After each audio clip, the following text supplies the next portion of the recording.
नमस्कार. शेतकऱ्यांसाठीच्या आजच्या महत्त्वाच्या ठळक बातम्या. शेतकऱ्यांसाठी खुशखबर. 1,60,000 रुपयांपर्यंतच्या कर्जावरील मुद्रांक शुल्क माफ. मुख्यमंत्री एकनाथ शिंदे यांनी राज्यातील शेतकऱ्यांसाठी मोठी घोषणा केली आहे.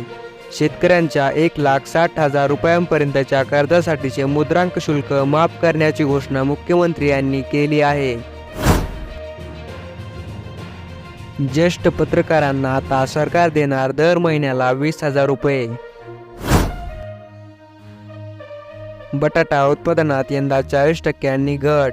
अपुऱ्या पावसामुळे निर्माण झालेल्या पाणी टंचाईचा मोठा फटका यंदा बटाटा उत्पादनाला बसला आहे. बटाटा उत्पादनात 35 ते 40% घट झाली असल्याचे बटाटा उत्पादक शेतकरी सांगत आहेत. पांढऱ्या सोन्याला झळाळी, बळीराजाला दिलासा. अनेक बाजार समित्यांमध्ये कापसाला 8,000 रुपये प्रति क्विंटलपेक्षा जास्तीचा दर मिळत आहे.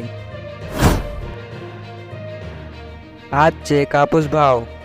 अकोला बाजार समितीत चांगल्या कापसाला सरासरी 8,094 रुपये प्रति क्विंटल असा भाव मिळाला, तर चिमूर मंडईत कापसाला सरासरी 7,651 रुपयांचा दर मिळाला. अमरावती बाजार समितीत 7,275 रुपयांचा दर मिळाला. मानवत बाजार समितीत कापसाला सरासरी 7,900 प्रति क्विंटलचा दर मिळाला. उमरेड बाजार समितीत कापसाला 7,450 रुपये प्रति क्विंटलचा दर मिळाला. शेतकऱ्यांऐवजी पीक विमा कंपन्यांना 35,000 कोटी. पंतप्रधान पीक विमा योजनेचा फायदा शेतकऱ्यांना होत नाही तर कंपन्यांना होत आहे. केंद्र सरकार 16 पीक विमा कंपन्यांना 35,000 कोटी रुपये देते. हा जनतेचा पैसा आहे, अशी टीका काँग्रेसचे नेते राहुल गांधी यांनी शुक्रवारी वाडा येथे भारत जोडो न्याय यात्रेदरम्यान केली.